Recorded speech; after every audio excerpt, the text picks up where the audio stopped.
Ya, partimos entonces con nuestra clase del día de hoy.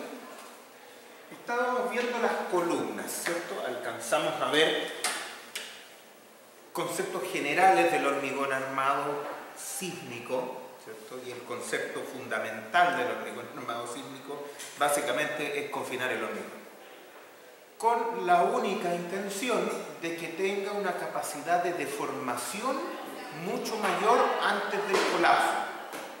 Ese es el único objetivo de confinar el hormigón. Ahora, eso evidentemente lo vamos a necesitar únicamente en los lugares donde vayamos a desarrollar las plásticas, ¿cierto? O vayan a salir los elementos del rango lineal elástico. Bueno, hablar de rango lineal elástico en hormigón es un poco vago, pero se entiende. Entonces, después de eso nos pasamos a los marcos de hormigón armado. En los marcos de hormigón armado vimos las vigas y los requisitos de diseño que hoy están vigentes para las vigas.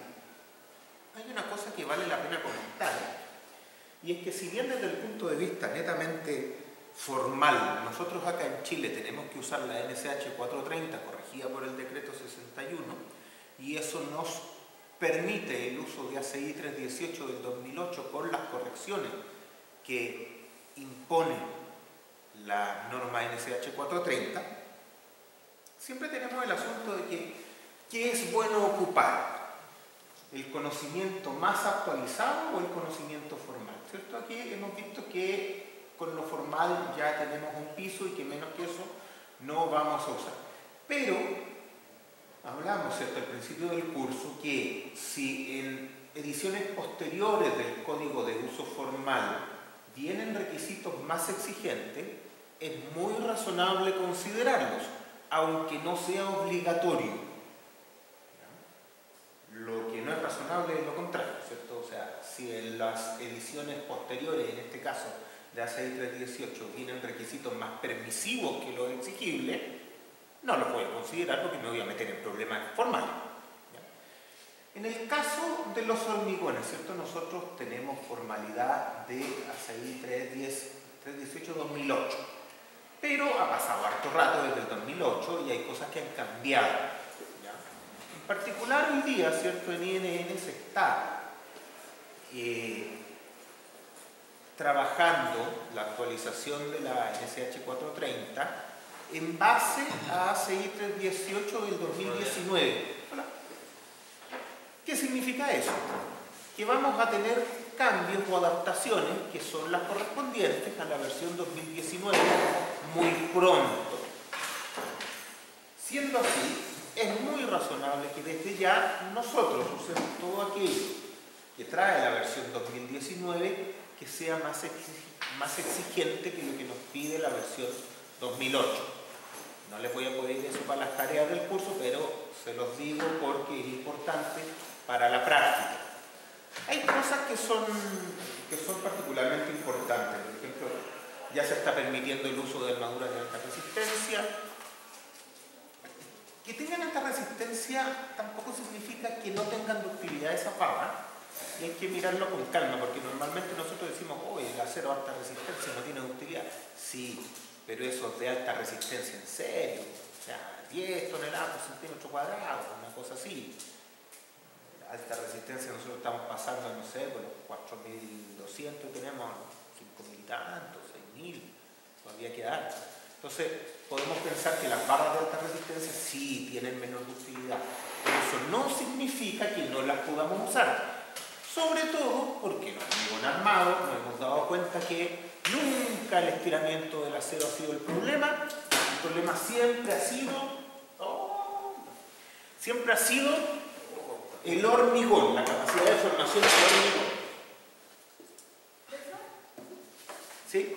¿Y si el acero nunca es el problema, por qué se busca como aumentar la capacidad? ¿Aumentar qué? Como la resistencia del acero.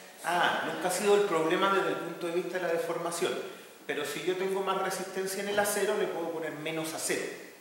Si le puedo poner menos acero, eso también podría buscar una economía. En general, los aceros de mayor resistencia no son más caros linealmente. ¿A qué me refiero con eso? Que si el doble de la resistencia no cuesta el doble.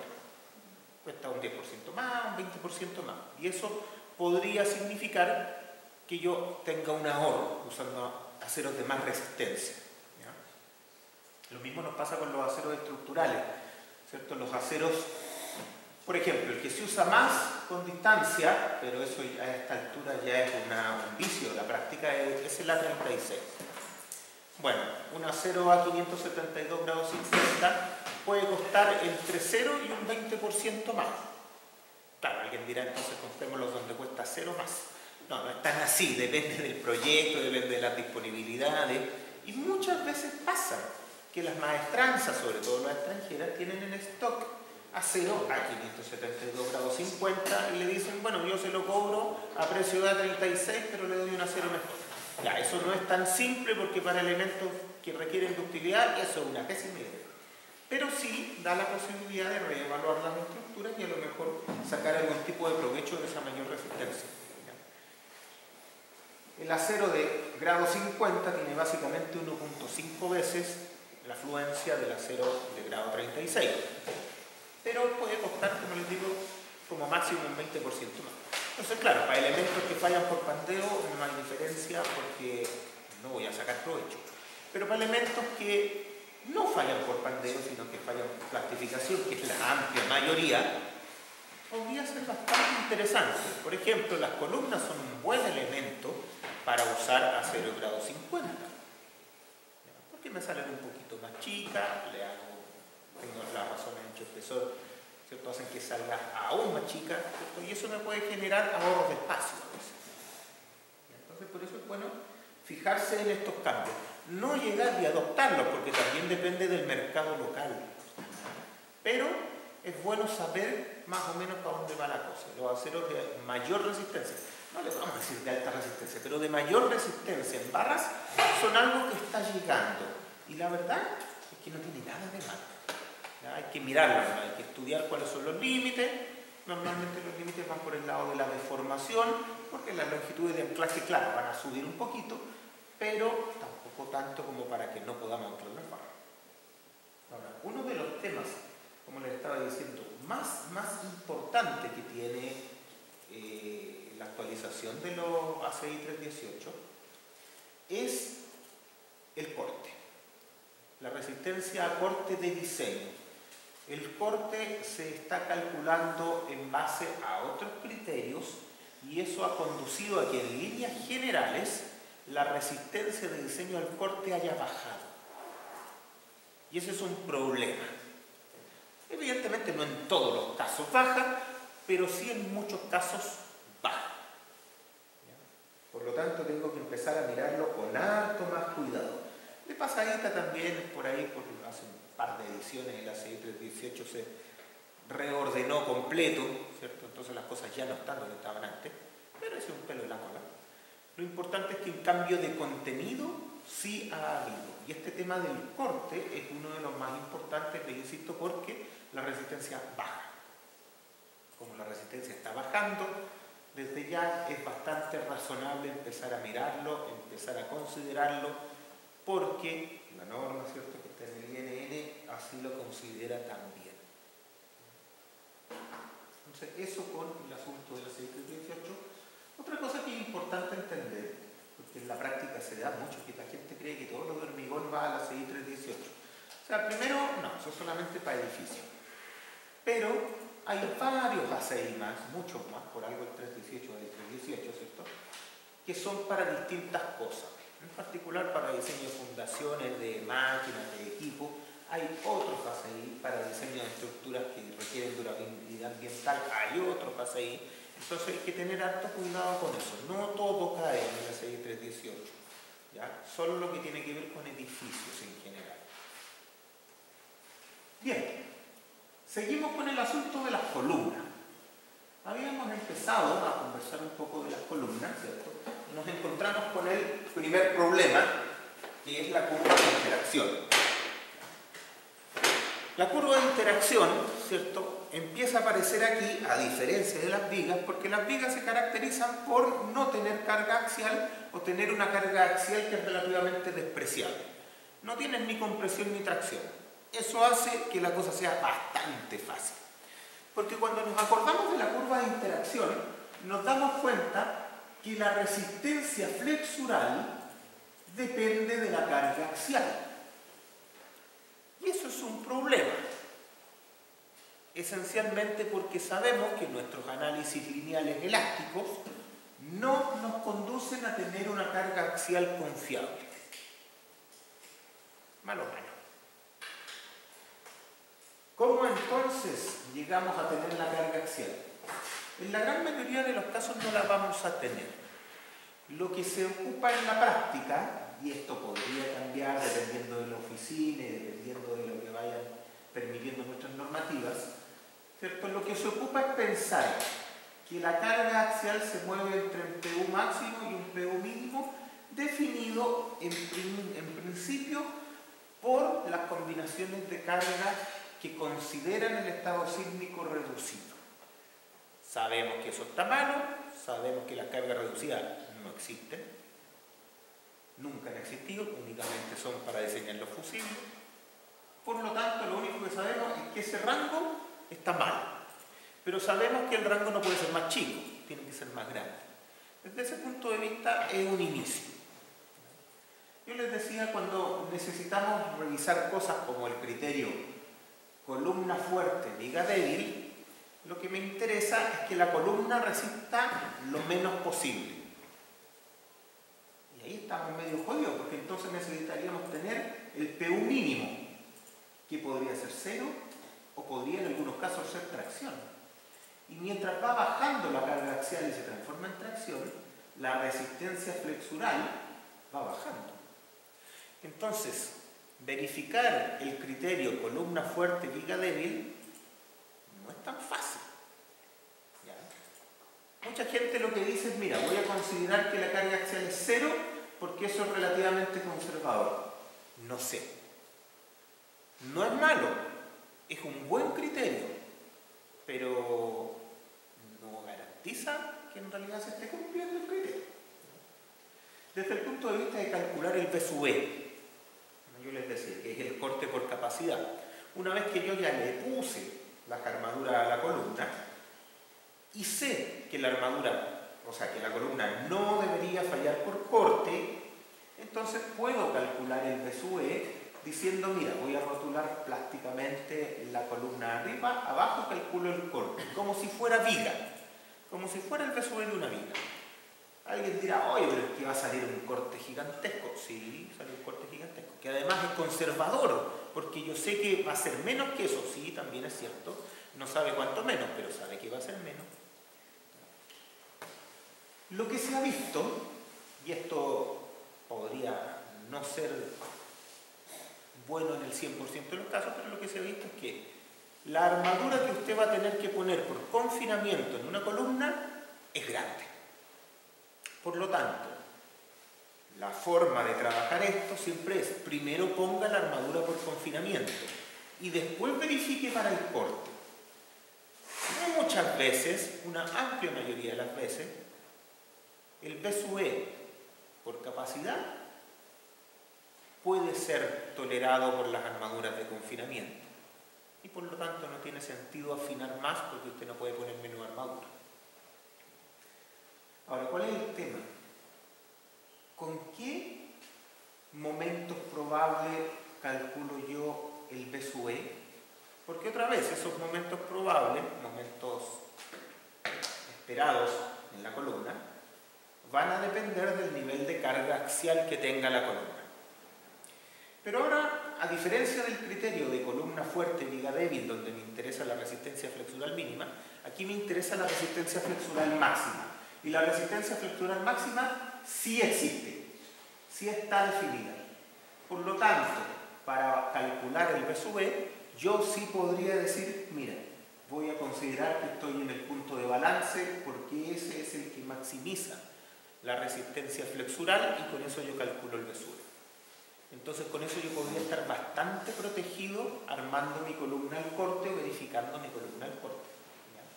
Pero el criterio columna fuerte, viga débil, tenemos una duda porque no conocemos en principio el PU. Cuando la estructura es fácil, claro, lo podemos obtener, pero en la amplia mayoría de los casos, estructuras 3D, ¿cierto? Todas esas cosas, no vamos a conocer de buena forma cuál es la carga axial que se puede generar en una columna. ¿Ya? Bien. Comportamiento de columna, dice. Objetivo, producir rótulas plásticas en las vigas. Siempre ha sido así en los marcos de momento. Es lo que andamos buscando y la viga la diseñamos para esa condición. ¿Qué quiero evitar? Piso blando. Y eso significa que las columnas nunca colapsan. Entonces, tengo que cuidar el corte de la columna y la potencial fluencia en columna. Eso es en la base de las columnas. Ahora, a pesar de que las columnas no son infusibles, de todas maneras tengo que pensar que en la base de las columnas se puede llegar a producir una plastificación. Por eso que en las columnas en general se va a confinar casi todo en realidad. Vamos a ver que los criterios de confinamiento son bien parecidos a los de las vigas como forma, aunque las armaduras que salen son notablemente más grandes. Pero en general vamos a confinar estas columnas cuando tengan una carga axial importante y como en principio las dimensionamos para cargas reducidas como primer approach, van a tener una carga relativamente importante y eso nos va a llevar a que tengamos que confinarlas. No es tan raro. Problema. Estimar la demanda sísmica en columna no es un problema trivial. Es un problema, como les acabo de contar, bien complejo, que en la práctica no siempre se resuelve, sino que uno lo evita y se va por el lado para hacerlo fácil. Eso se ha visto que no es un problema tan grande dependiendo cómo uno lo resuelva. ¿Ya? Si uno lo resuelve mal, podría tener problemas. Si uno lo resuelve bien, a veces queda bastante buena la solución. Criterio, aquí, criterio de viga débil, columna fuerte, no siempre es suficiente. Esto es bien importante porque tiene otro aspecto, no solo el contra qué momentos resistentes de la columna lo verifico, porque si no tengo la carga axial no tengo el momento resistente de la columna, eso es lo primero. Pero también tiene un segundo problema, esto del criterio columna fuerte viga débil. Creo que lo tengo en una diapositiva más adelante. No en esta, pero más adelante. Ya. ¿Qué estamos mirando aquí?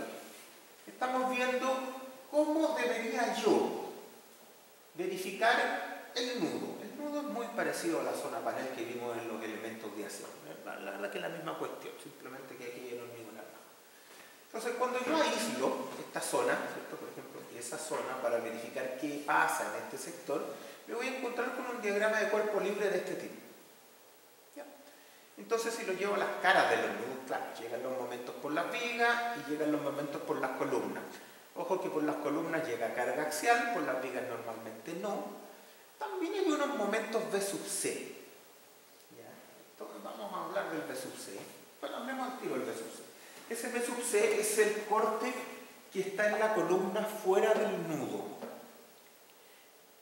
¿Se acuerdan cuánto valía esto? Lo vimos en las estructuras de acero. ¿Cuánto valía el corte en columna fuera del nudo? Estaban aquí. Poquito, porque la concentración de corte está en el nudo. Entonces, en general esos V sub C son pequeños si uno los saca de los análisis estructurales lineales elásticos. Son poquitos. Ahora, cuando uno lleva esto al nivel de falla y dice, bueno, yo tengo que llevar esta estructura al nivel de falla para que se produzcan aquí los momentos probables, ¿cierto? Y acá en la columna se produzcan momentos resistentes. Ya, para ese nivel de carga, estos V sub C aumentan. Son más grandes. No llegan a ser tremendamente importantes, pero sí pueden ayudar. Porque si ustedes se fijan, el V sub C va en la dirección de ayudar al equilibrio en el nudo. ¿Ya? Normalmente lo que uno hace es obviar el V sub C, no considerarlo, porque eso es conservador. Ahora, a veces, ¿cierto?, conviene considerarlo si uno lo tiene para poder sacarle un poquito más de resistencia al sector del nudo. Pero es aceptable considerar que esos B sub 6, que son los cortes que van en columna, son despreciables. No es malo y en general se puede resolver. Ahora, voy a insistir en algo que a diferencia del caso del acero, donde yo puedo reemplazar el alma y siempre hay solución, aquí tengo que tener mucho cuidado en marcos de momento de hormigón armado, porque puedo casarme los dedos en la puerta y que no tenga solución. ¿Ya? Que no tenga solución desde el punto de vista que si puse una viga muy exigente, ya sea porque se me ocurrió dejarla holgada o porque realmente la estructuración me la exigía, no es raro que el nudo más que la columna, que el nudo no sea capaz de resistir esa viga. ¿Ya? Eso no es raro en hormigón armado. ¿Y ahí qué es lo que tendría que hacer? Bueno, básicamente hacer más grande el nudo, que se parece mucho a hacer más grande la columna. De repente uno ve algunas soluciones raras como que hacen más grande solo el nudo y la columna no. La verdad es que eso se ve rarísimo.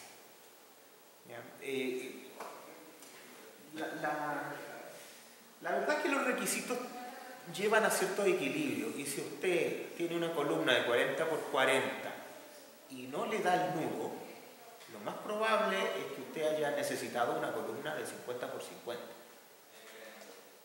Por ahí tiene que buscarle el asunto, no por ponerle más fierro. Bueno, de hecho, nosotros no nos vamos a meter en el detalle de los nudos, porque eso ustedes lo ven en sus otros cursos de hormigón armado, pero les cuento que en general la resistencia al corte del nudo presupone que ya está confinado a todo lo que se puede confinar. Por lo tanto, no se puede poner más acero. Y el acero no va a cambiar la resistencia del nudo.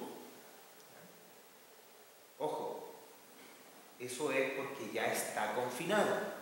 Y entonces las ecuaciones para calcular la resistencia al corte del nudo solo dependen del hormigón y del tamaño del nudo. Pero eso es porque ya está confinado, ya tiene acero. Entonces no le puedo poner más acero.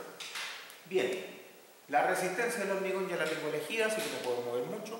Lo único que me queda es el tamaño del nudo. Por eso les digo que cuando el nudo no cumple, y cuando cumple tampoco cumple por tanto, no es que quede holgado, entonces cuando el nudo no cumple, lo que me queda es hacer el nudo más grande, no otra cosa. Ahora, hacer un nudo más grande normalmente significa que yo tengo que hacer la columna más grande, porque si no voy a tener un problema bien feo de continuidad de armadura en el nudo. Si yo hago un nudo más gordito que la columna, las armaduras verticales van a pasar más adentro, ¿cierto? Ya ni quiero ni imaginar cómo queda el confinamiento en el nudo. Entonces, ojo con eso. Hay que tener harto cuidado con el corte en el nudo. Ahora, ¿cómo uno podría bajar el corte en el nudo? El corte viene esencialmente de las vigas, ¿cierto? La plastificación flexural de las vigas. Ahí viene el corte. Entonces yo podría pensar que a lo mejor una viga más alta, ¿cierto?, me puede generar menos corte. Porque una viga más alta le puedo poner menos armadura, y si le pongo menos armadura, entonces el corte baja. ¿Ya? Todas estas cosas tienen que llegar a un equilibrio razonable. Y eso es lo que les quiero decir. ¿Ya? Sigamos avanzando. Cuando yo hago un equilibrio aquí en el nudo, ¿cierto? Este es el equilibrio. Entonces, para que esta cosa no falle por el lado de la columna, yo tengo que decir, bueno, la sumatoria de los momentos que llegan por el lado de la columna tiene que ser mayor que la sumatoria de los momentos que llegan por el lado de la viga. Sí, pero este criterio hay que mirarlo con harto cuidado. Por ejemplo, si nosotros resolvimos, y hasta el momento lo hemos pensado así, resolvimos el criterio columna fuerte, viga débil en el plano, la verdad es que podemos llegar a decir, no, mira, yo garantizo que no falle el nudo, que falle la viga. Pero ojo, que cuando el sismo viene de verdad, yo diseñé las vigas con carga reducida, lo que significa que van a plastificar rápidamente para deformaciones no muy grandes. y van a limitar la carga que le entregan al nudo. Está perfecto. Pero el sismo nunca viene en una sola dirección. Los sismos tienen cualquier dirección, en particular direcciones diagonales. Cuando entonces yo miro en planta esta cosa, y aquí puedo estar mirando en planta un nudo, me doy cuenta que si tengo marco de momento para un lado, tengo marco de momento para el otro, las vigas que estaban en la dirección X, por ponerle una dirección, ya van a estar fluyendo flexuralmente. Pero las que vienen en la otra dirección también pueden estar fluyendo perfectamente, porque la fluencia de la viga se va a producir a deformaciones laterales relativamente pequeñas, si es un fusible. Entonces, ¿por qué se lo aclaro? Porque alguien dirá, no, mientras el sismo no sea igual de fuerte en las dos direcciones, entonces no pasa. No. Las vigas plastifican, o los fusibles plastifican, con deformaciones relativamente pequeñas, porque lo estoy diseñando para eso. Por lo tanto, es altamente probable que esta situación sí se produzca. Que las vigas que están para un lado fluyan, pero las que están para el otro lado también. Digamos que no fluyen, pero que tienen un momento. Si yo diseñé entonces el corte que podía pasar por este nudo en esta dirección, ¿qué pasa ahora cuando le meto un corte en la otra dirección que es más o menos igual al primero? Probablemente el nudo puede que no le vaya tan bien. Claro, porque ponerle el mismo corte en la otra dirección significa que la fuerza del corte neta acá en el nudo aumentó 1.4 veces, pensándolo desde el punto de vista vectorial. Por lo tanto, el criterio columna fuerte, viga débil, la verdad es que no garantiza la integridad total del nudo en todas las condiciones. Hay que tener harto cuidado con eso. Hay que cumplirlo porque es importante, pero no garantiza necesariamente que el nudo no se vaya a romper en cualquier condición. Ya vimos primero el problema de la carga axial, problema grande. Pero si tuviéramos la carga axial, tampoco podríamos garantizar que no se rompa, salvo que consideráramos las dos direcciones actuando de manera coincidente y las pudiéramos resolver. Pero como eso no es exigido por el código, normalmente no se hace. ¿Qué es lo que pensamos? Que bueno, que la resistencia en una dirección normalmente no ocupa tanta resistencia en la otra dirección y tengo ahí un grado de holgura que me puede significar que no haya una falla. Pero no lo verificamos. Es otra de las cosas que no verificamos de forma explícita. Y como no la verificamos de forma explícita, solamente podemos desear que no pase. Pero perfectamente podríamos tener problemas en la dirección ortogonal del marco principal que hemos estado diseñando. Porque las estructuras en la vida real no son planas. Las estructuras, todas son 3D, por lo menos. Comportamientos dinámicos.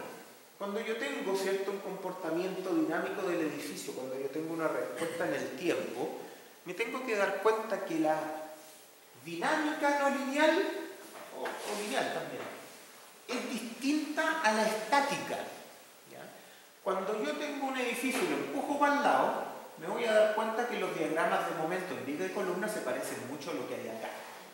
Que es muy parecido a lo que pasa en edificios que están controlados ampliamente por el primer modo. Pero, cuando hay modos superiores, por ejemplo una segunda forma modal, que es relativamente relevante, se pueden dar condiciones como esta. En que aquí, la verdad es que los momentos en las vigas son casi cero, pero los momentos en las columnas son muy grandes. Entonces aquí, yo podría tener condiciones en las que el criterio columna fuerte, viga débil no signifique nada tampoco. Porque la dinámica del edificio no es igual que la estática del edificio. ¿Ya? Esto pasa mucho, es por eso que a los pushovers les podemos creer, pero hasta por ahí nomás. Nos dan capacidades de deformación, pero nos dan capacidades de deformación estáticas, no dinámicas. Por lo tanto, no podemos extrapolar directamente esos resultados a algo un poquito más complejo. Bien, esfuerzo de corte en la columna. No puede fallar por corte, ya lo sabemos. Tenemos que calcular entonces un B sub E. ¿Cuál es la primera forma de calcular esto para que sea fácil? Bueno, si yo digo que la columna no puede fallar por corte, entonces tengo que calcular el corte por capacidad. Bien, ¿y cómo estimo yo el momento máximo que va a llegar a esa columna?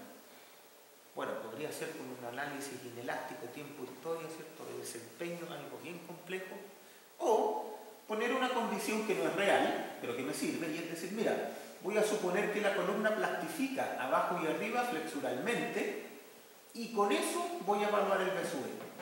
Claro, alguien dirá, pero yo estoy diseñando para que esto no pueda pasar. Efectivamente, el decir que ahí se produce el momento probable o el momento esperado, ¿cierto?, y acá también, significa que ya me salí de lo que yo realmente espero que pase, y entonces ese criterio es conservador. ¿Ya? Porque no va a pasar, estoy diseñando para que no pase. Ya. Pero siendo conservador, si el B sub E yo lo puedo tomar, entonces tengo el problema resuelto. Por lo tanto, esta es la primera condición que yo les propongo que consideren cuando vayan a revisar la resistencia de corte de una columna. ¿Por qué? Porque a pesar de ser conservador, tiende a ser un muy buen estimador. Voy a insistir nuevamente en que la armadura que uno dispone por confinamiento tiende a ser muy exigente. Por lo tanto, es mejor poner primero la armadura por confinamiento y después verificar si esa armadura es capaz de tomar el corte.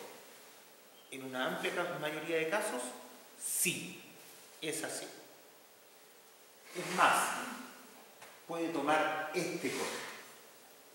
Ahora, ¿cuál es el problema grande? Y lo vamos a insistir. En que yo aquí estoy suponiendo que tengo los momentos probables, pero el momento probable es función del P sub U. Nuevamente. Y yo no tengo el P sub U. Pero a diferencia del criterio columna fuerte, liga débil, aquí sí tengo un buen estimador. Y es que yo sé que el momento tiene un máximo. No tiene un mínimo, bueno, el mínimo es 0, pero no me sirve. No tiene un mínimo, pero tiene un máximo. Y aquí lo que me conviene entonces es decir, mira, este M probable es el momento máximo que es el que corresponde con el P de balance, y ahí estamos listos. O sea, soy conservador respecto a la forma en que calculo el corte y soy más conservador en la forma en que estimo el momento probable. Aún así, es bastante común que el B sub E yo lo pueda resistir con la armadura de confinamiento. Por lo tanto, puedo estar súper tranquilo con el tema del corte en columna si cumplo eso. Hay otras maneras de bajar ese corte, lo vamos a mirar más adelante, pero no estoy seguro que valga la pena realmente. No para este cálculo en particular.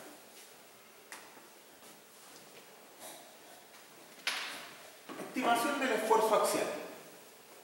¿Cómo podríamos nosotros estimar cuál es la carga axial en columna? Bueno, la verdad es que al final del día no podemos.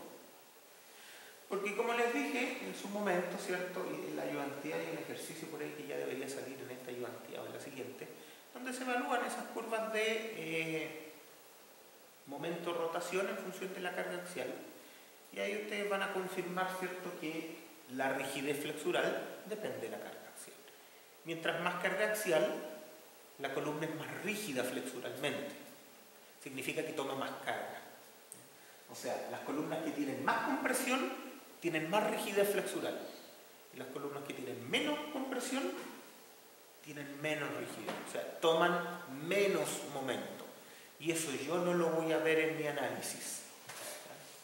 En el análisis lineal elástico y tampoco en el análisis no lineal, porque no se cambia la rigidez de la columna instante a instante. Entonces, ojo con eso. No voy a poder.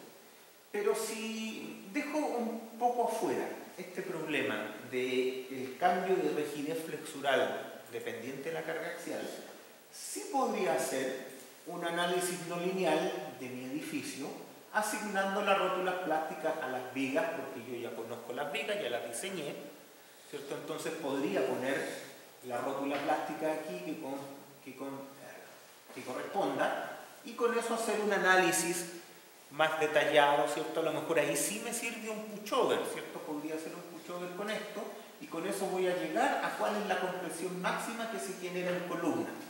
Ahí sí podría. Y con eso la voy a tener. Voy a tener la compresión máxima, voy a tener la compresión mínima y a lo mejor ahí sí puedo verificar bien mis columnas. Ya. Pero estos análisis, ¿cierto? Que van más allá de lo que uno hace todos los días en oficina, son un poco caros. Y cuando yo hago análisis que no necesariamente están exigidos, ¿cierto? Estoy metiéndome en un tema complejo. O sea, primero, estoy ocupando recursos que no están programados, y eso es un problema. Y también me estoy dando cuenta que a lo mejor voy a llegar a que la estructura necesita más acero o más hormigón del que inicialmente yo pensaba o que el arquitecto pensó. Y eso también me puede dejar en una posición complicada. Evidentemente lo que nosotros tratamos es que la estructura tenga la resistencia y la rigidez que requiere, pero también hay que mirar más o menos si estamos dentro de lo que se espera en nuestro proyecto o no. También hay que mirarlo, porque no podemos quedar fuera de competencia con otras oficinas que pongan menos acero o menos hormigón. Ya eso se da en la práctica y hay que estarlo mirando constantemente. No al costo de hacer un diseño que no sea correcto, que no nos deje tranquilo, pero hay que mirarlo con harto detalle. Por ejemplo, si yo tengo, ¿cierto?, mis vigas, que ya las diseñé porque las vigas son el menor problema, ¿cierto? Ya lo pudimos hacer rato. Entonces, si ya tengo mis vigas, yo puedo hacer estos diagramas de cuerpo libre y con esto puedo llegar a ver cuál es la compresión en columna. Por ejemplo, acá yo digo, bueno, el corte que puede pasar la viga, que son los BSUE, ¿cierto?, más las cargas gravitacionales, tendrá que ser entonces la compresión máxima en columna.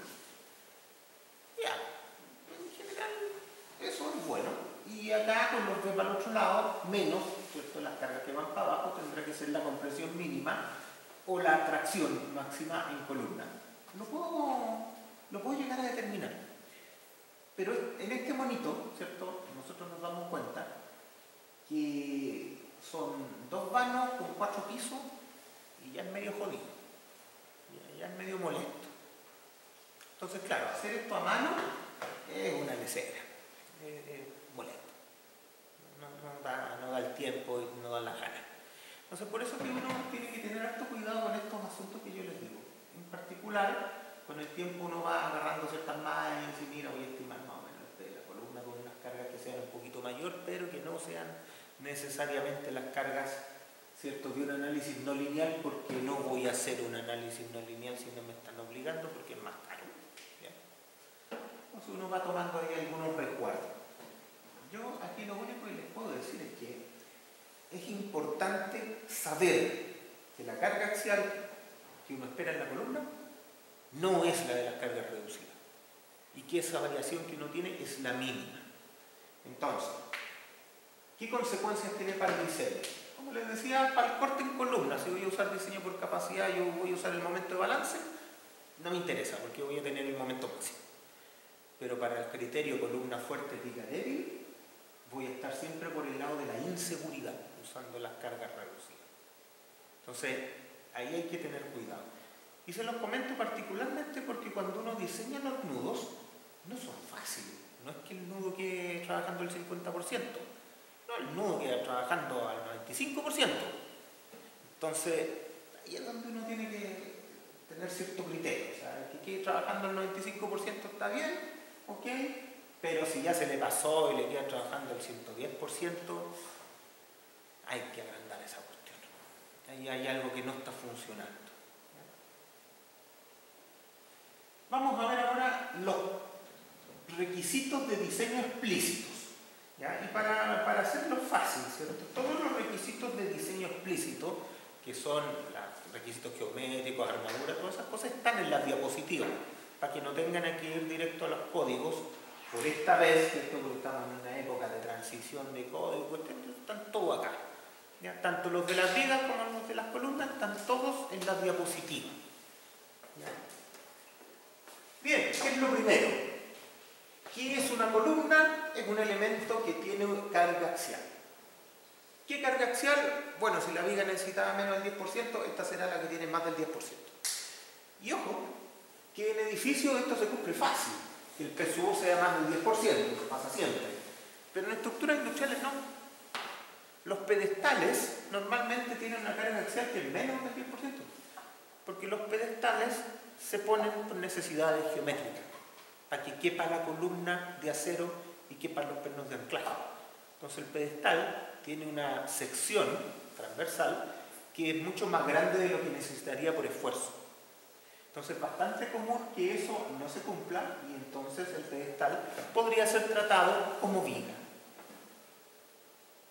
Ahora, en un pedestal, la verdad es que yo nunca necesito desarrollar utilidad de ningún tipo y los pedestales tienden a ser elementos inamovibles, ¿cierto? Rígidos, robustos, como lo pide la 2369, que básicamente dice diseñelo para carga amplificada y no se haga problema.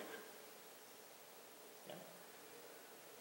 Ahora, en columnas de edificio, ¿qué es lo que nos va a pasar? Bueno, columnas de edificio, eso se va a cumplir re fácil. Por lo tanto, vamos a tener todos los problemas de columna.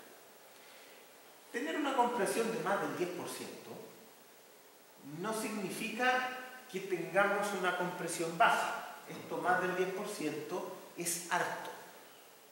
Más o menos, ¿dónde está el punto de balance? ¿Para qué compresión? Cuando yo tengo una curva de interacción de este tipo, ¿cierto? Aquí está el punto de balance. Ya, esta cuestión depende de mil cosas, de la armadura, del hormigón, de lo que sea, de un montón de cosas. Pero aquí hay un número mágico. Más o menos, ¿dónde está en compresión ese punto de balance? ¿Para qué compresión se produce? Es un número que es bastante fijo. ¿No lo vieron en el hormigón, hermano? Bueno, este punto está más o menos en el 0,3 desde su C', 0,3, 0,35. Por ahí anda. Con todas las variaciones de armadura que ustedes quieran, pero por ahí anda. Es un número mágico bastante útil. Entonces, claro, uno dice, mira, si yo quiero tener ductilidad al giro, claro, yo tengo que jugar debajo de esto, porque si no, se está rompiendo el hormigón más arriba, confinamiento. Entonces, yo voy a andar muy bien mientras esté bajo este punto. No siempre voy a poder, pero voy a andar muy bien, ¿cierto?, en la capacidad de deformación flexural si yo estoy bajo ese punto. Entonces, cuando uno dice tiene más del 10%, dice, tiene re poco. Oye, sí, pero es que ya más del 30% no es tan bueno. Se puede, pero bueno no es si es que yo quiero capacidad de deformación flexural. Si yo no necesito capacidad de deformación flexural, me da lo mismo. ¿Ya? Bien, ¿qué es una columna? Un elemento que tiene más de 30 centímetros de lado. La verdad es que en general tienen más de 40. ¿Ya? Por lo tanto, eso no es un problema. Y razón de lado, ¿cierto?, mayor que 0,4. Sí, normalmente las columnas son cuadradas y como límite son como el doble de un tamaño para el otro lado. O sea, podría ser de 1,50 m, podría ser. Pero en general las columnas son cuadradas. Eso es lo más común. ¿Ya? O redondas, pero tampoco tan común. Entonces tenemos columnas que en líneas generales van a ser cuadradas. Para efectos de este curso hagamos las cuadradas para que no nos compliquemos más. Ya en la vida real las columnas elípticas y esas cosas no parecen. Ya. Entonces, van a ser cuadradas. Perfecto. Y en general van a tener más de ese tamaño, así que en realidad los requisitos geométricos poco nos importan. Lo que sí importa acá es que en general, y ojalá si sean las vigas que llegan a las columnas, no sean más anchas. Ustedes vieron que se permitía que la viga fuera más ancha, pero si la viga es más ancha, probablemente va a tener un corte a nivel de nudo que es gigante y que no voy a poder resolver. ¿Ya? Si la viga es ancha, significa que es menos alta. Yo la hice más ancha para quitarle altura. Si le quité altura, tiene más fierro. Si tiene más fierro, tiene más corte en el nudo. Si tiene más corte en el nudo, la embarré. Porque no lo voy a poner. Entonces, en líneas generales, la viga va a ser menos ancha que la columna. La idea, y no vamos a llegar al diseño de nudo, ¿cierto? No lo tengo en este curso, pero la idea es que la viga sea poco menos ancha que la columna. ¿A qué me refiero con eso? Si esta columna es de 50, yo espero que el ancho de la viga sea 40, pero no 20. Porque si es 20, no me va a confinar la cara del nudo. Y si no me confina la cara del nudo, baja la resistencia del corte de ese nudo. Y yo no quiero que baje, porque no me va a cumplir. ¿Ya?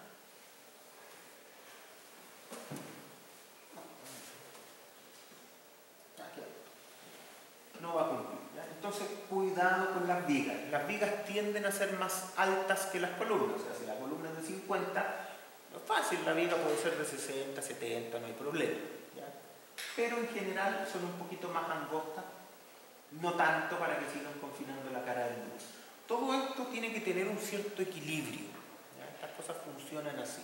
Cuando yo veo elementos que son muy desproporcionados, es altamente probable que no funcionen bien. Bien, columna fuerte, viga débil.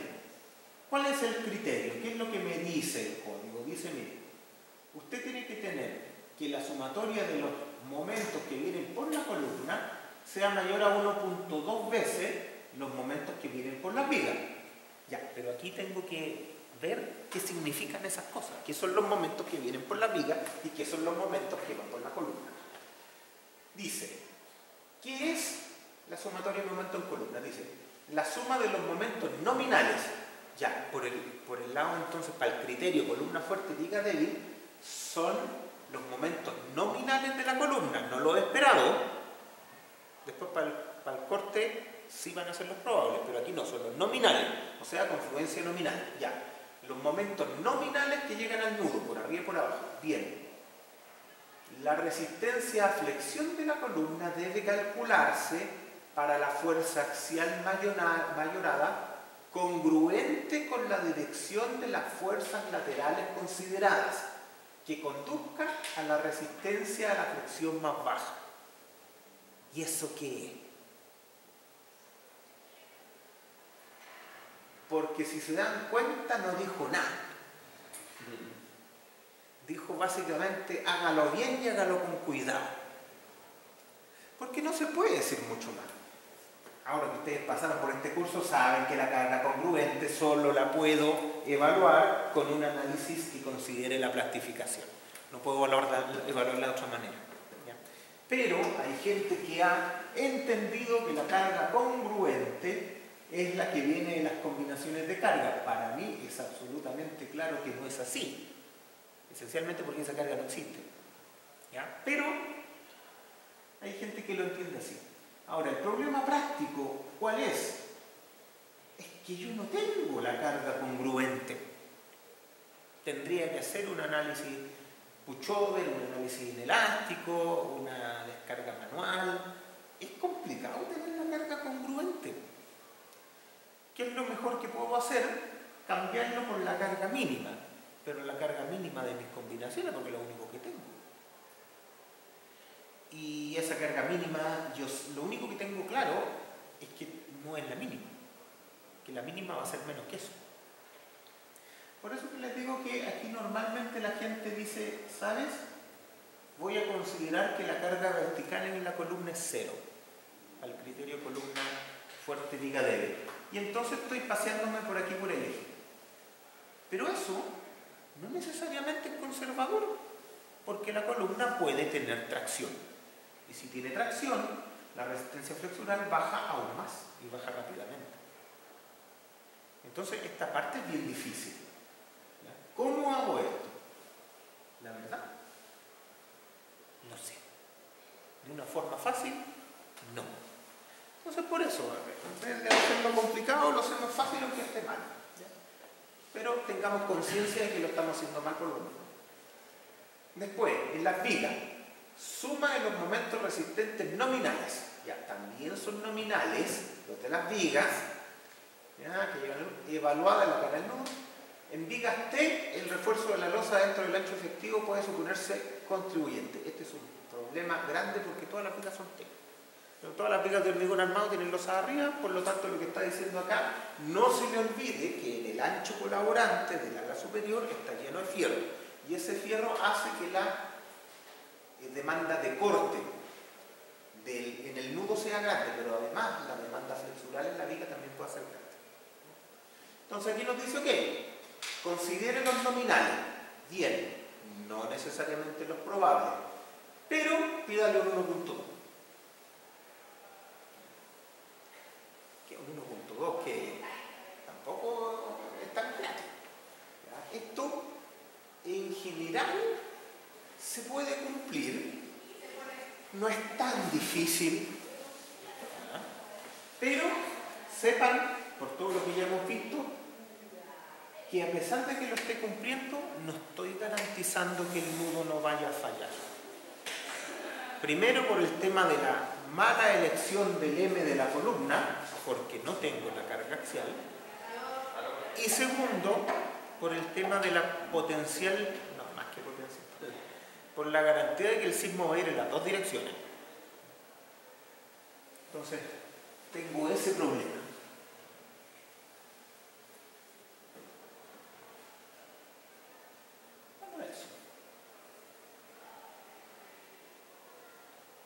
Requerimientos del refuerzo longitudinal. ¿Qué armadura le pongo a la columna? Primero, necesito ponerle armadura suficiente. Eso significa que el par MU, P sub U tiene que estar dentro de la curva de interacción. Eso es lo primero, si no, no tengo nada que hacer. Pero a una columna yo le tengo que poner armadura axial mínimo un 1%.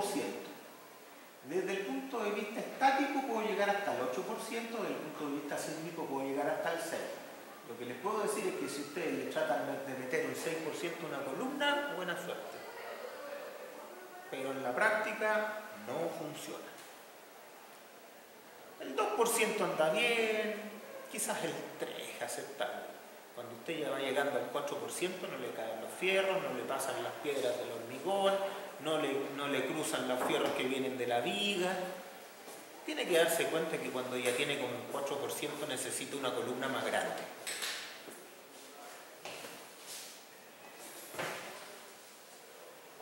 Hay que fijarse, sobre todo estos temas de cuantía tienen que ver mucho con la congestión de armadura. Claro, usted dirá, ya, pero yo le voy a llegar a meter un 6% axial acá. Ok, métale un 6% axial y después en el nudo le van a cruzar todos los fierros de la viga. ¿Cómo va a meter ahí el vibrador? ¿Cómo van a pasar las piedras? No funciona. Entonces tenga cuidado. Generalmente la columna del 2% anda bien. Como le digo, si usted va llegando al 4% ya se pasó. Ya no funciona, derechamente. Por mucho más que el código le permita llegar más arriba, no le caben los fierros y no le van a quedar nudos fuera. ¿Ya? Con una columna al 6%, lo único que puedo entender yo es que el nudo no me va a cumplir, porque el nudo va a quedar chico. ¿Ya? Entonces, ojo con eso, hay que entender que los códigos en general me dan límites, pero límites para que no haga tontera.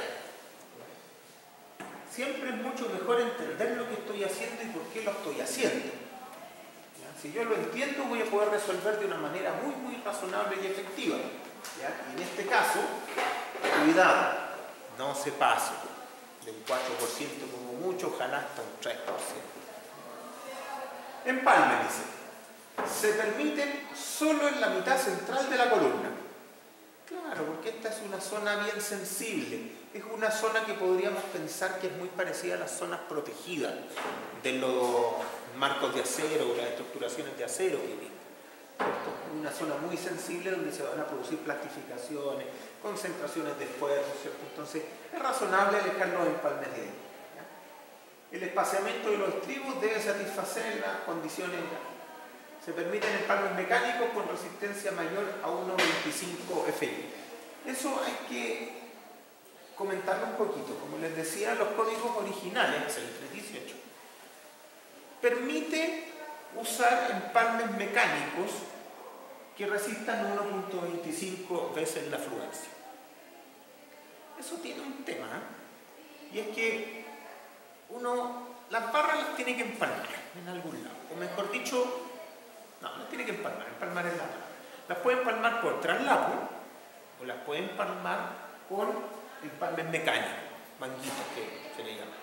Hay un montón de empalmes mecánicos. Hoy por hoy uno piensa, mira, si tengo que empalmar una barra de 32, el empalme va a tener como 2 metros. Ya ahorrándome esos 2 metros de barra por un manguito de esto, podría haber ahorro directamente en material, en el costo. Claro, si voy a empalmar una barra de 10 milímetros, no. Pero en barras grandes sí.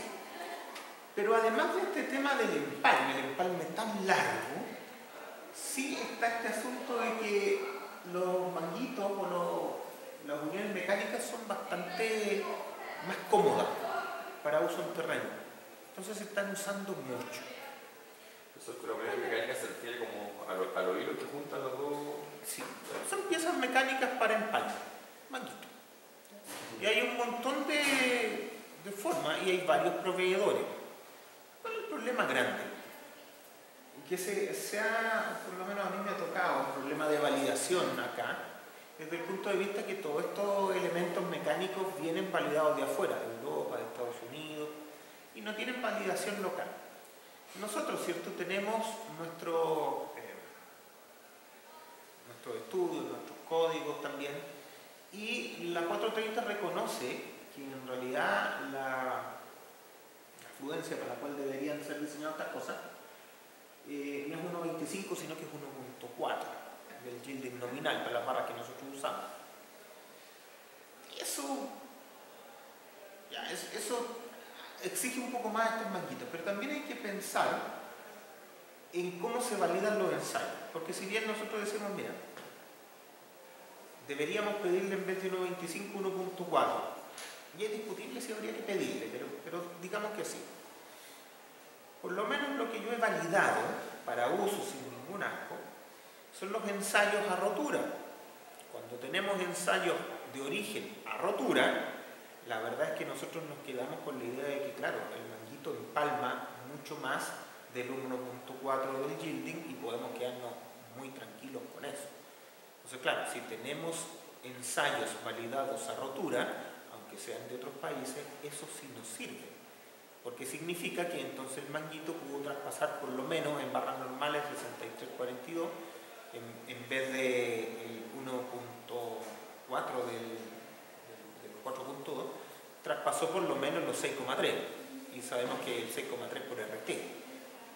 Entonces, en realidad es razonable, ¿ya? No es absolutamente formal y no es absolutamente normativo, por lo menos yo me quedo bien tranquilo cuando las cosas tienen ensayos de que funcionan más allá de si cumplen la norma de manera específica o no.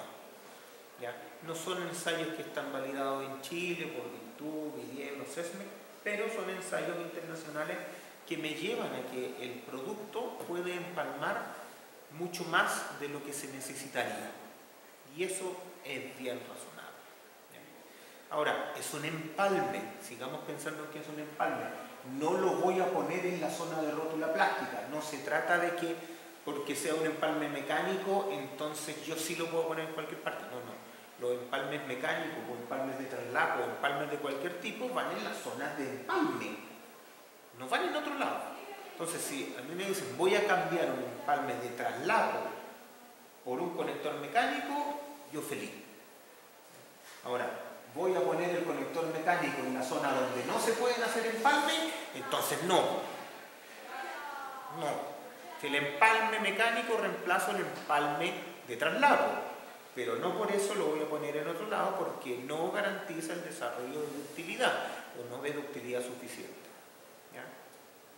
Entonces, en resumen, los conectores mecánicos hay que considerarlos porque se están ocupando cada día más. Y son buenos en general, con proveedores suficientemente serios son bien buenos, que valen la pena. También se ocupan mucho los terminales, ¿ya? ¿Cierto? Hoy día nosotros tenemos en los códigos condiciones para los terminales, pero en general es re fácil el cambio, porque nosotros tenemos, desde una zona crítica, tenemos que desarrollar la longitud de anclaje de barra recta. Bien. Podemos desarrollar también la longitud de anclaje con gancho estándar. Bien. O podemos tener una longitud de anclaje con gancho estándar más corta cuando estamos en zonas confinadas como son los nudos. ¿Cierto? Pero también aparece el terminal. ¿Cierto? Voy a tratar de terminar. Que es básicamente un conector mecánico con una tapita. Es el terminal. O terminator que le ponen en inglés, pero no me gusta porque me acuerdo del robot. Entonces, el terminal. Y eso funciona muy bien. Es bastante equivalente a un gancho estándar. Ahora, la gracia que tienen estas cosas es que no tenemos que pensarlos tanto porque estas cosas están ensayadas. Y como están ensayadas, yo puedo recurrir a cuál es la data de esos ensayos y con eso tomar decisiones. Pero esta solución está siendo muy buena porque en barras grandes el gancho estándar es grandote y a veces no puedo meter tanto fierro en un nudo. Entonces tengo que poner algunas barras con gancho estándar y otras barras con terminal. Entonces esto se está usando bastante también en la práctica y es una buena solución. Es muy parecido a la cabeza con placa de los pernos de anclaje. Tan parecido que es la misma cuestión.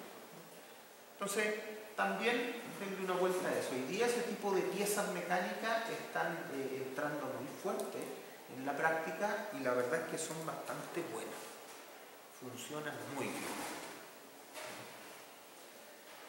No me ha tocado ver ensayos de algún proveedor donde haya algún problema con eso. La verdad es que todos tienden a cumplir todo lo que se pide. Todos tienden a ensayar hasta roturas de las barras, así que anda muy muy bien. Bien, refuerzo transversal. Primero veamos el tema del corte, después vamos a ver el tema del confinamiento. Primero el corte. Dice, el phi B sub n tiene que ser mayor al B sub n. Sí, si no, no funciona.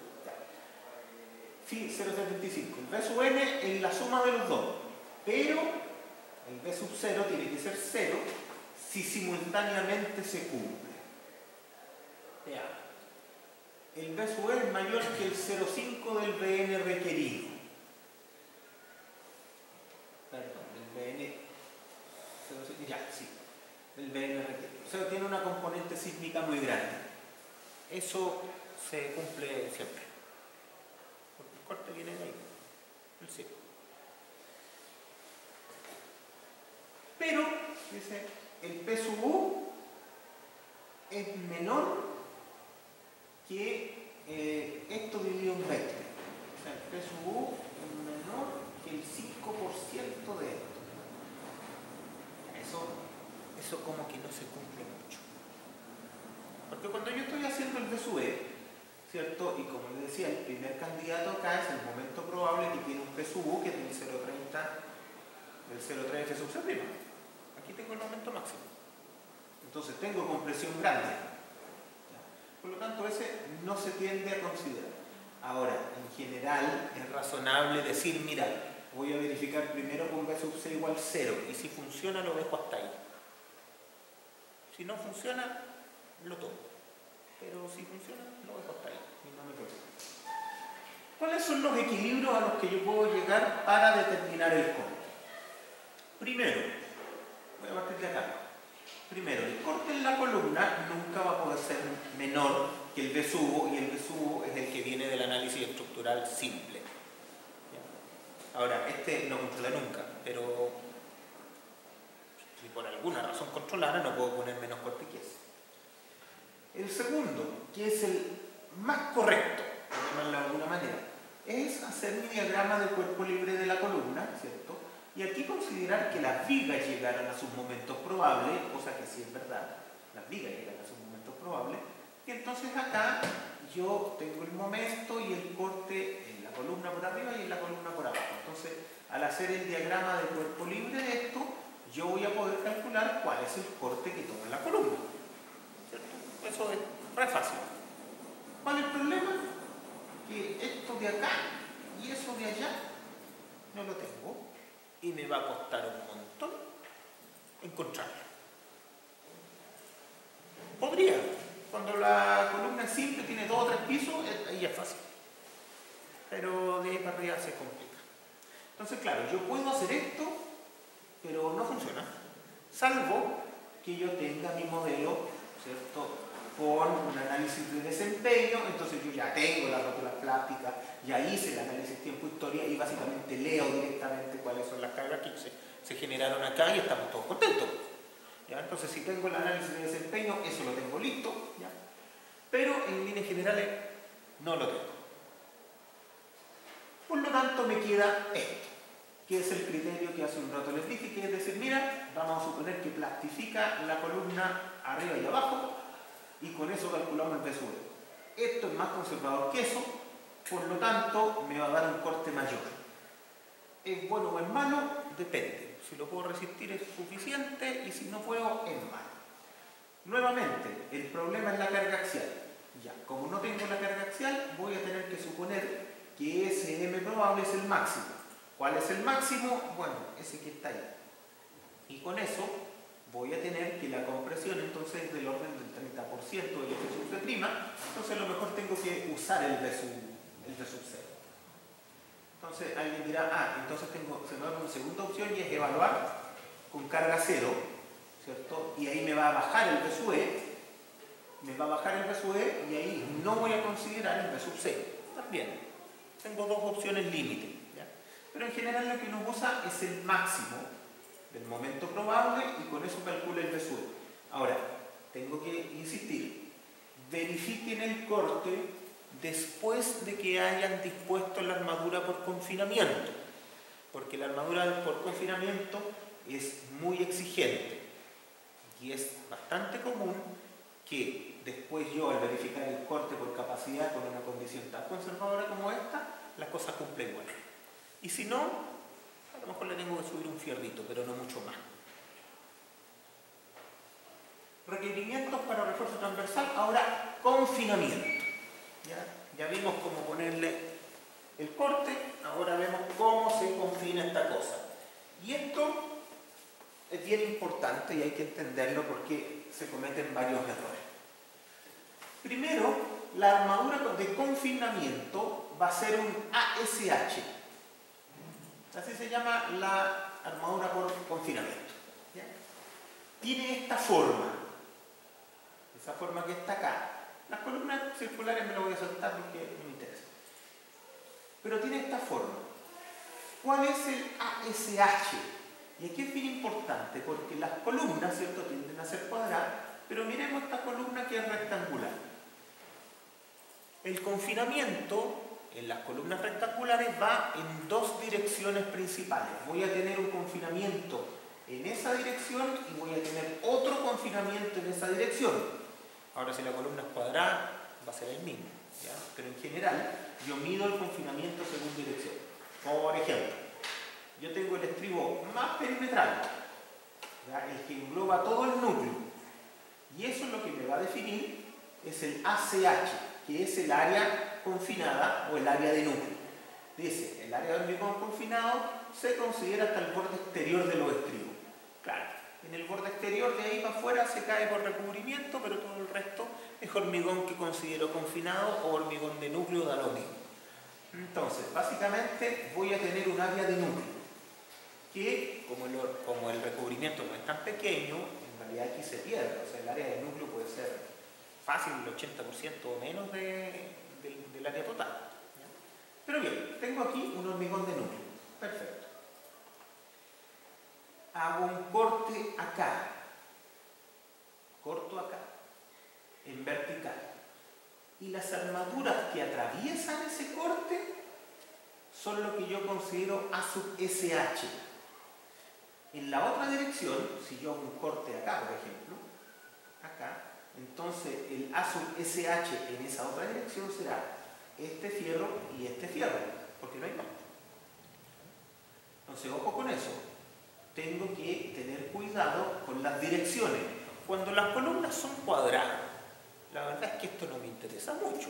Pero cuando estoy confinando cabezales de muro, porque se van a confinar de la misma forma, ahí sí tengo que tener harto cuidado porque la puedo embarrar. Básicamente necesito armadura por centímetros cuadrados de hormigón. O sea, si esto es ancho, voy a necesitar más barritas que atraviesen hacia allá. Si esto es chico, voy a necesitar menos. ¿Y cuánto necesito? El A sub SH es esa ecuación. 0,3S. ¿Qué es el S? El espaciamiento de los estribos. B sub C, ojo, B sub C es el ancho, pero el ancho es la dirección de confinamiento. Por ejemplo, si yo estoy pensando en esas barras, en las barras que vienen para acá, el B sub C sería este HC. ¿Ya? Si yo estoy pensando en las barras que van hacia la otra dirección, por ejemplo esa y esa, entonces el B sub C sería desde aquí hasta acá. Sería esa otra dimensión. Entonces cuidado, el B sub C se mide en la dirección perpendicular a la dirección de las barras. ¿Ya? Esta cosa es importante, le insisto, porque después la hacen mal. Bueno, después el F sub C' y el F', ustedes lo conocen. Y aquí este factor, ¿cierto? El A sub Q partido el A sub CH también es muy fácil porque tienen el A sub CH que es uno solo. Da lo mismo la dirección para que estén calculando. Entonces, ¿qué es lo que cambia?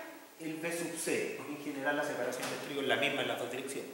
Entonces, lo que va a cambiar es el B sub C y el B sub C es lineal en el A sub SH. ¿Se fijan? Esta cosa es lineal.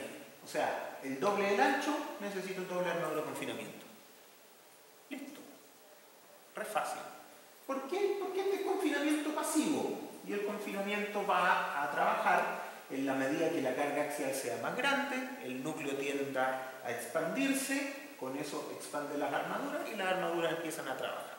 Entonces es un confinamiento pasivo que funciona por efecto de Poisson. Ahora, hay un mínimo. ¿Cuál es el mínimo? Este que está acá. ¿Se activa? Sí, se activa ese mínimo, así que hay que mirarlo a veces. Entonces aquí tenemos la ecuación de confinamiento. La armadura que sale de acá, ¿cierto? Las barras que van para allá, ¿cierto? La armadura que sale de aquí tiende a ser una armadura grande. ¿Ya?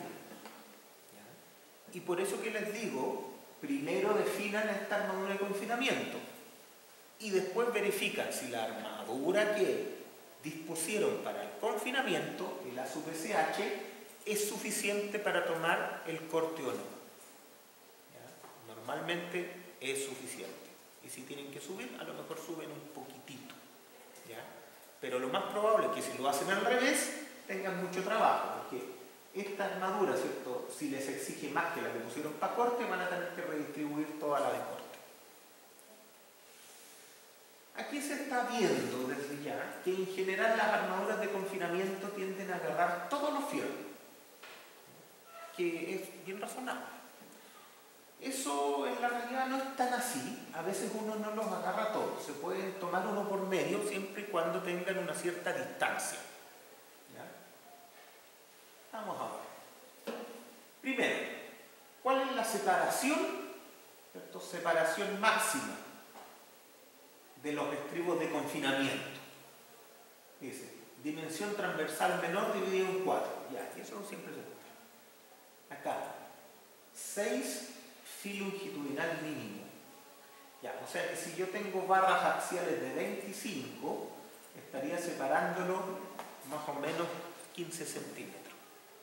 Al igual que las vigas, aquí los estribos van a terminar separados 10 o 15 centímetros, no más que eso. ¿Ya? No es común ponerle más que eso tampoco. También, ¿cierto? Como ese máximo es el 10 más 35 menos HX partido en 3. Ya, ¿por qué sale esa cuestión? Sale de acá.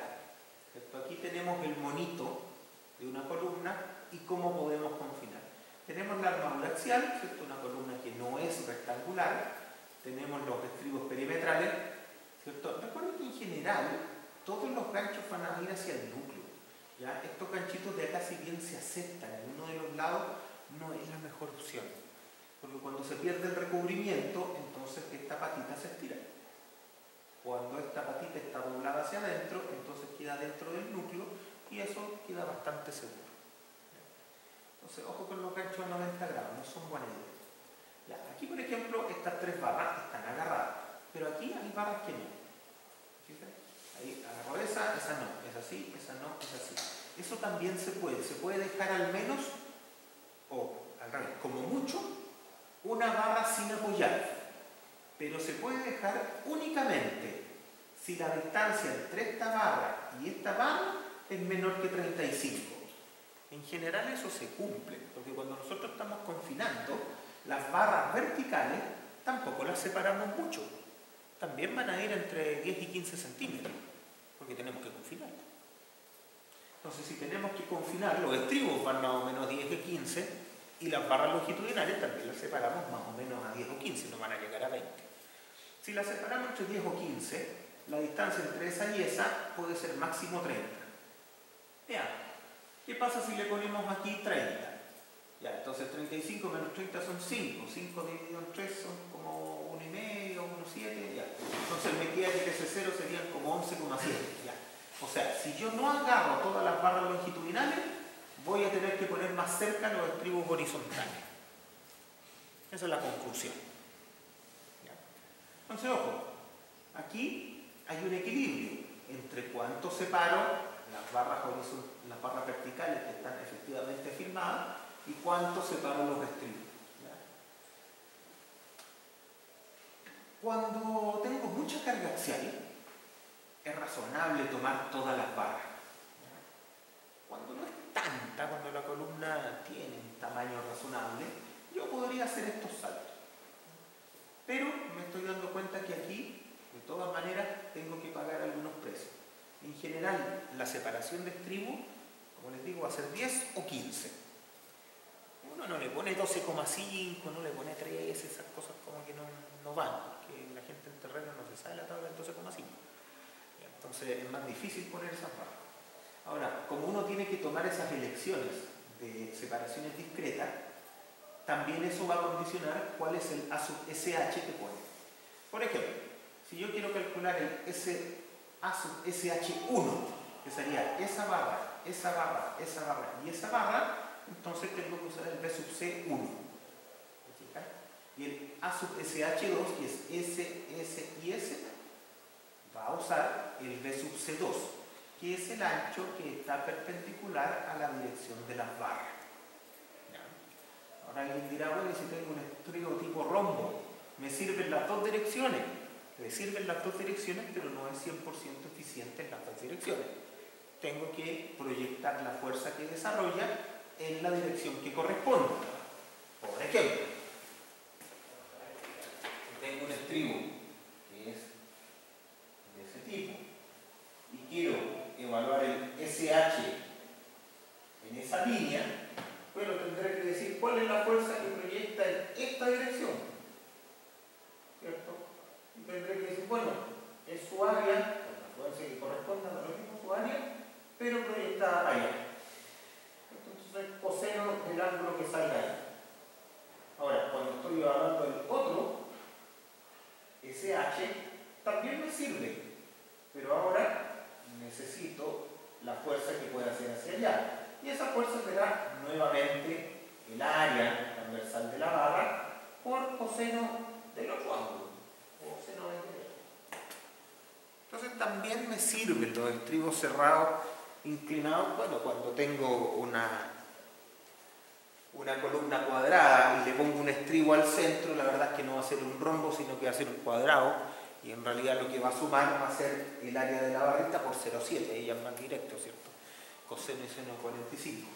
A lo que voy es que las barras inclinadas sí suman al confinamiento, ¿ya? Igual que suman a la resistencia de corte, pero son menos eficientes. Ahora, son menos eficientes en cada una de las direcciones, pero aportan en cada una de las direcciones. Entonces, en realidad no está tan claro si es menos eficiente. ¿Ya? Ojo acá, para el lado que es más angosta la columna, necesito menos barras. ¿Ya? Eso a lo mejor podría ser no tan intuitivo, pero es así. Mientras más ancha la columna, necesito más confinamiento, que es la dirección ancha, y la dirección más angosta necesito menos confinamiento. Insisto, cuidado con este asunto porque la gente se equivoca al calcular el ASUBSH. Ya, vamos a parar aquí y volvemos a las 12:10.